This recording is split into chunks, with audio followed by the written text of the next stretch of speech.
ಕೇಂದ್ರ ಸರ್ಕಾರದ ವಿರುದ್ಧವಾಗಿ ನೀಟ್ ಕ್ವೆಶ್ಚನ್ ಪೇಪರ್ ಲೀಕ್ನ ವಿಚಾರಕ್ಕೆ ಸಂಬಂಧಪಟ್ಟಂತೆ ಶಿಕ್ಷಣ ಮಂತ್ರಿ ರಾಜೀನಾಮೆ ಕೊಡಬೇಕು ಅಂತ ಹೇಳಿ ವಿದ್ಯಾರ್ಥಿಗಳು ಸಿಜೆಪಿ ಪ್ರತಿಭಟನೆ ಒಂದು ಕಡೆ ನಡೀತಾ ಇದೆ. ರೈತರ ಕಹಳೆ ಇನ್ನೊಂದು ಕಡೆ ಇದೆ. ಇದು ಬಹಳ ಇನ್ನೊಂದು ಇಂಪಾರ್ಟೆಂಟ್ ವಿಚಾರ. ಇದು ಏನಿದು ರೈತರ ಕಹಳೆ? ಹಿಂದೆ ರೈತ ಮಸೂದೆಗಳು, ಕೃಷಿ ಮಸೂದೆಗಳೆಲ್ಲ ಇತ್ತಲ್ಲ, ಅದಕ್ಕೆ ಸಂಬಂಧಪಟ್ಟಂತೆ ಅವರು ಪ್ರತಿಭಟನೆ ಮಾಡಿದರು, ಸಕ್ಸಸ್ ಸಿಕ್ಕಿತ್ತು ಅವರಿಗೆ. ಆದರೆ ಈಗ ಇದೇ ಪಂಜಾಬ್ನಿಂದ ಮತ್ತೊಮ್ಮೆ ರೈತರ ಕಹಳೆ ಮೊಳಗಿದೆ. ಅಲ್ಲಿ ವ್ಯಾಪಾರ ಒಪ್ಪಂದ ವಿಚಾರಕ್ಕೆ ಸಂಬಂಧಪಟ್ಟಂತೆ ಅನ್ನದಾತರ ತೀವ್ರ ಆಕ್ರೋಶ ಇದೆ. ಇದು ವ್ಯಾಪಾರ ಒಪ್ಪಂದದಲ್ಲಿ ಕೃಷಿ ಸೇರಿಸದಂತೆ ರೈತರ ಒತ್ತಾಯ ಇದೆ. ಇದರಲ್ಲಿ ಭಾರತ ಅಮೆರಿಕ ನಡುವಿನ ಉದ್ದೇಶಿತ ವ್ಯಾಪಾರ ಒಪ್ಪಂದ ಇದು.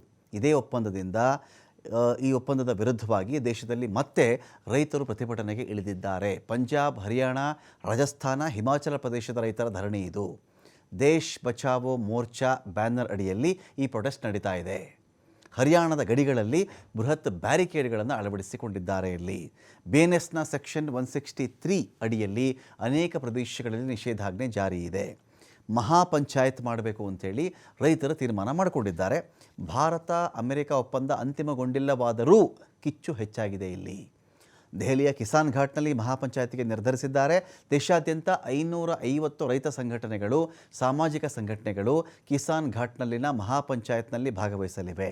ಈಗಾಗಲೇ ಪೊಲೀಸರು ಶಂಭು ಗಡಿಯನ್ನು ಸಂಪೂರ್ಣವಾಗಿ ಮುಚ್ಚಿ ಹಾಕಿದ್ದಾರೆ. ರೈತರನ್ನು ತಡಿಬೇಕು ಅಂಥೇಳಿ ಭಾರೀ ಭದ್ರತೆ ಏರ್ಪಡಿಸಿದ್ದಾರೆ. ಇಲ್ಲಿ ವಿವಿಧ ಸ್ಥಳಗಳಲ್ಲಿ ಆಹಾರ ಮಾರಾಟ ತಡಿಬೇಕು ಅಂಥೇಳಿ ಕ್ರಮ ಆಗಿದೆ. ಬ್ಯಾರಿಕೇಡ್ ಮತ್ತು ಕಬ್ಬಿಣದ ಬೇಲಿಗಳನ್ನು ಇಲ್ಲಿ ಸ್ಥಾಪಿಸಲಾಗಿದೆ. ಹರಿಯಾಣ, ಪಂಜಾಬ್ನ ಶಂಭು ಗಡಿಯಲ್ಲಿ ಹೆಚ್ಚಿನ ಉದ್ವಿಗ್ನತೆ ಉಂಟಾಗ್ತಾ ಇದೆ. ಇಲ್ಲಿ ಮಹಾಪಂಚಾಯತ್ನಲ್ಲಿ ಭಾಗವಹಿಸಬೇಕು ಅಂಥೇಳಿ ಸಾವಿರಾರು ರೈತರು ದೇಶದ ಮೂಲೆ ಮೂಲೆಗಳಿಂದ ಬರಕ್ಕೆ ಶುರು ಮಾಡಿದ್ದಾರೆ. ಪಂಜಾಬ್, ಹರಿಯಾಣದಿಂದನೇ ಸಾಕಷ್ಟು ರೈತರಿದ್ದಾರಲ್ಲಿ. ದೆಹಲಿಗೆ ಪ್ರಯಾಣ ಬೆಳೆಸಿದ್ದಾರೆ. ಪ್ರಸ್ತಾವಿತ ಭಾರತ US ವ್ಯಾಪಾರ ಒಪ್ಪಂದದ ಭಾಗವಾಗಿ ಈ ಧರಣಿ ನಡೀತಾ ಇದೆ. ಇಲ್ಲಿ ಕಡಿಮೆ ಬೆಲೆಯಲ್ಲಿ ಸಬ್ಸಿಡಿ ಹೊಂದಿರುವ ಅಮೆರಿಕನ್ ಕೃಷಿ ಉತ್ಪನ್ನಗಳು ಭಾರತೀಯ ಮಾರುಕಟ್ಟೆಗಳನ್ನು ತೆರೆಯುವುದಕ್ಕೆ ರೈತರ ವಿರೋಧ ಇದೆ. ಬಹಳ ಗಂಭೀರ ವಿಚಾರ ಇದು. ಏನಾಗ್ಬಿಡುತ್ತೆ ಭಾರತ ಅಮೆರಿಕ ಒಪ್ಪಂದ ಆಗಿಬಿಟ್ರೆ ಅಂತ ಪ್ರಶ್ನೆ ಬರುತ್ತೆ. ಇಲ್ಲಿ ಏನಾಗುತ್ತೆ ಅಂತ ಹೇಳಿದ್ರೆ, ಬೆಲೆ ಕಡಿಮೆ, ಸಬ್ಸಿಡಿನೂ ಸಿಗುತ್ತೆ ಅವರಿಗೆ.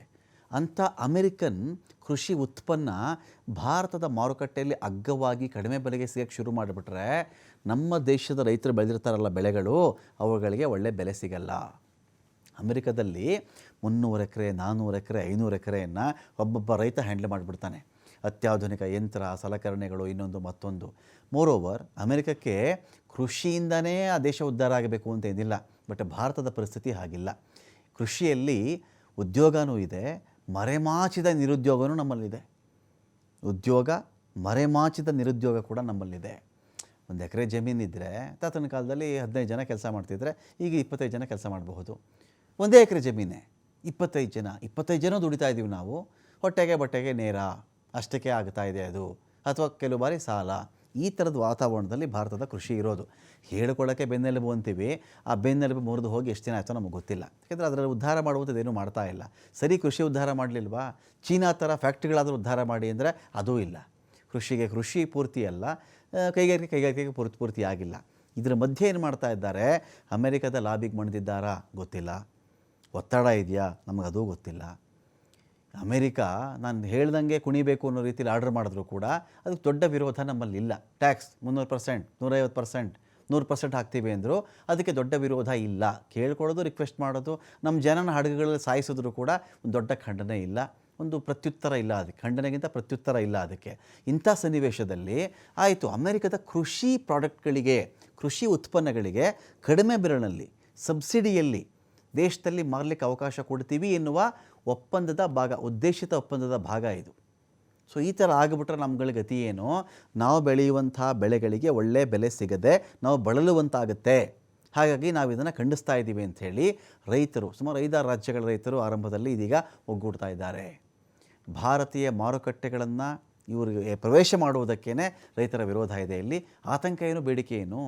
ಅಮೆರಿಕ ಸರ್ಕಾರ ಕೃಷಿ ವಲಯಕ್ಕೆ ದೊಡ್ಡ ಸಬ್ಸಿಡಿ ಕೊಡುತ್ತೆ. ಅವರು ತುಂಬ ಎಂಕರೇಜ್ ಮಾಡ್ತಾರಲ್ಲಿ ಅಂತ ರೈತರಿಗೆ. ಒಳ್ಳೆ ಸಬ್ಸಿಡಿ ಕೊಡ್ತೀವಪ್ಪ ನಾವು. ಯಾವುದಕ್ಕೋ ಸಪೋಸ್ ಒಬ್ಬ ರೈತನಿಗೆ $100 ನಾನು ಲೋನ್ ಕೊಡ್ತೀನಿ, $100 ನಾನು ಏನೋ ಕೊಡ್ತೀನಿ ಅಂತ ಬಂದರೆ, ನೋಡಪ್ಪ ಅದರಲ್ಲಿ $70 ಸಬ್ಸಿಡಿ ಇಟ್ಕೊಂಬಿಡಪ್ಪ, ನೀನು ಬರೀ $3 ವಾಪಸ್ ಕಟ್ಟಪ್ಪ ಅಂದರೆ ಅದು ಬೆಂಬಲ, ಅದು ನೆರವಾಗುತ್ತಲ್ಲಿ. ಸೊ ಇದ್ರ ಮೇಲೆ ಅವ್ರು ಚೆನ್ನಾಗಿ ಬೆಳೀತಾರೆ ಅವರು ಅಂಥೇಳಿ. ಸೊ ಇಂಥ ಆಧಾರದ ಮೇಲೆ ಕೃಷಿ ಉತ್ಪನ್ನ ತಯಾರು ಮಾಡಿದ್ದಾರೆ.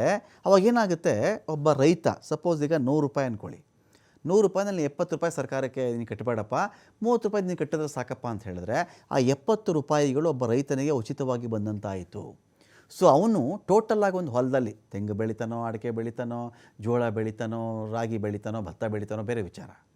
ಅವನು ಒಂದು ಅಷ್ಟು ಏನು ₹100 ತೊಗೊಂಡಿದ್ದಾನಲ್ಲ, ₹30 ಖರ್ಚಿನಲ್ಲಿ ದೊಡ್ಡ ಮಟ್ಟದ ಬೆಳೆ ಬೆಳೆದಿರ್ತಾನೆ ಅವನು. ಸೊ ಹಾಗಾಗಿ ಅವನು ಭಾರತದ ರೈತರು ಕೊಡುವ ಬೆಳೆಗಳ ಬೆಲೆಗಿಂತ ಕಡಿಮೆ ಬೆಲೆಗೆ ಅಮೆರಿಕದ ರೈತ ಪೂರೈಸಬಲ್ಲ ಅದನ್ನು. ಯಾಕೆಂದರೆ ದೊಡ್ಡ ಮಟ್ಟ ಸಬ್ಸಿಡಿ ಇದೆಯಲ್ಲ ಅವನಿಗೆ, ಅವ್ನು ಕಳ್ಕೊಳ್ಳೋಕೆ ಏನೂ ಇಲ್ಲ, ಬಂದಿದ್ದೆಲ್ಲ ಲಾಭನೇ ಅವನಿಗೆ. ಅವನು ಕೊಟ್ಟಾಗ ಭಾರತದ ರೈತರು ಸಬ್ಸಿಡಿ ಇಲ್ಲ, ಕೃಷಿ ನೀತಿಗಳು ನಮ್ಮಲ್ಲಿ ಸರಿ ಇಲ್ಲ, ಮಾರ್ಕೆಟ್ ಸರಿ ಇಲ್ಲ ನಮ್ಮಲ್ಲಿ, ಯಾವುದ್ರ ಬೆಳೆ ಯಾವಾಗ ಜಾಸ್ತಿ ಆಗುತ್ತೋ, ಯಾವ ಬೆಳೆ ಯಾವಾಗ ಕಡಿಮೆ ಆಗುತ್ತೋ, ಬೆಲೆ ಯಾವಾಗ ಜಾಸ್ತಿ ಆಗುತ್ತೋ, ಬೆಲೆ ಯಾವಾಗ ಕಡಿಮೆ ಆಗುತ್ತೋ ಗೊತ್ತಿಲ್ಲ. ಇದಕ್ಕಿದ್ದಂತೆ ಟೊಮೆಟೊ ಬೆಲೆ ಏರುತ್ತೆ, ಇದಕ್ಕಿದ್ದ ಟೊಮೆಟೊ ಬೆಲೆ ಬಿದ್ದು ಹೋಗುತ್ತೆ, ಗೊತ್ತಿಲ್ವಲ್ಲ. ಸೊ ಈ ಕಾಂಪಿಟೇಷನ್ ನಾವು ನಿಂತ್ಕೊಳ್ಳೋಕ್ಕಾಗಲ್ಲ ಮಾರ್ಕೆಟಲ್ಲಿ. ಸೊ ಅಕಸ್ಮಾತ್ ಇದು ಭಾರತದ ಮಾರ್ಕೆಟ್ಗೆ ಎಂಟ್ರಿ ಆಗಿಬಿಟ್ರೆ ಸ್ಥಳೀಯ ರೈತರು, ಹೈನುಗಾರರು, ಸಣ್ಣ ವ್ಯಾಪಾರಿಗಳಿಗೆ ಹೊಡೆತ. ನಮ್ಮಲ್ಲೇ ಅಮೂಲ್ ಇದೆ, ನಮ್ಮಲ್ಲೇ ನಂದಿನಿ ಇದೆ, ಇವೆಲ್ಲ ಇದ್ದುಕೊಂಡು ನೋಡಿ ಅಮೇರಿಕದ ಡೈರಿ ಪ್ರಾಡಕ್ಟ್ಸು ಬಂದುಬಿಟ್ರೆ ನಮ್ಮ ಗತಿ ಏನು ಅಂತ. ಅಮೇರಿಕಾ ಅಲ್ಲಿನ ಹಸುಗಳು ಉತ್ಪತ್ತಿ ಮಾಡಿರುವಂತಹ ಹಾಲು, ಮೊಸರು, ಬೆಣ್ಣೆ, ತುಪ್ಪ ನಾವು ತಿನ್ನಬೇಕೇ? ನಮ್ಮಲ್ಲಿ ಅಮೂಲ್ ಇಲ್ವಾ? ನಮ್ಮಲ್ಲಿ ನಂದಿನಿ ಇಲ್ವಾ? ಇಂಥ ವ್ಯಾಪಾರಿಗಳಿಗೆ ಹೊಡೆತ ಬಿದ್ದುಬಿಡುತ್ತೆ. ಇದು ರೈತ ಸಂಘದ ಕಳವಳಗಳಿವೆಲ್ಲವೂ ಕೂಡ. ಇದು ದೇಶೀಯ ಬೆಳೆಗಳ ಬೆಲೆ ಕುಸಿತಕ್ಕೆ ಕಾರಣವಾಗುತ್ತೆ, ಗ್ರಾಮೀಣ ಆದಾಯದ ಮೇಲೆ ಭಾರಿ ಪರಿಣಾಮ ಬೀರುತ್ತೆ. ಒಪ್ಪಂದ ಕೃಷಿ ಉತ್ಪನ್ನಗಳಿಗೆ ಮಾತ್ರ ಸೀಮಿತವಾಗಿಲ್ಲ, ಡೈರಿ, ಇ ಕಾಮರ್ಸ್, ಬೌದ್ಧಿಕ ಆಸ್ತಿ ಹಕ್ಕುಗಳಿಗೂ ಕೂಡ ಇದು ವಿಸ್ತರಿಸುತ್ತೆ. ಮತ್ತು ಪೇಟೆಂಟ್ಗಳಿರ್ತಾವಲ್ಲ, ಅದು ಬಹಳ ಇಂಪಾರ್ಟೆಂಟ್ ವಿಚಾರ ಇದು. ಬೌದ್ಧಿಕ ಆಸ್ತಿ ಹಕ್ಕುಗಳು ಇಟ್ಕೊಂಡ್ಬಿಟ್ಟಿರ್ತಾರೆ, ಬೇರೆಯವ್ರು ಬೆಳೆಯೋಕ್ಕಾಗಲ್ಲ, ಕಾಂಪೀಟ್ ಮಾಡೋಕ್ಕಾಗಲ್ಲ, ಅವ್ರದ್ದೇ ಮೊನಾಪಲಿ ಅಥವಾ ಏಕಸ್ವಾಮ್ಯ ಇರುತ್ತೆ ಇದರಲ್ಲಿ. ಅವ್ರದ್ದೇ ಬೆಳೆ, ನಾವು ಅವ್ರ ಥರನೇ ಬೆಳಿತೀನಿ, ನನಗೇನೋ ಸಿಗುತ್ತೆ ಅಂದರೆ ಅದನ್ನು ಮಾಡುವಂತಿಲ್ಲ, ಅವನದೇ ಪೇಟೆಂಟ್ ಇರುತ್ತೆ. ಸೊ ಇದೆಲ್ಲ ಆಗಿಬಿಟ್ಟಾಗ ನಮ್ಮ ರೈತರು ಹಾಳಾಗ್ತಾರೆ ಅಂಥೇಳಿ ಇದೀಗ ರೈತರಲ್ಲಿ ಪ್ರತಿಭಟನೆಗೆ ಮುಂದಾಗ್ತಾ ಇದ್ದಾರೆ.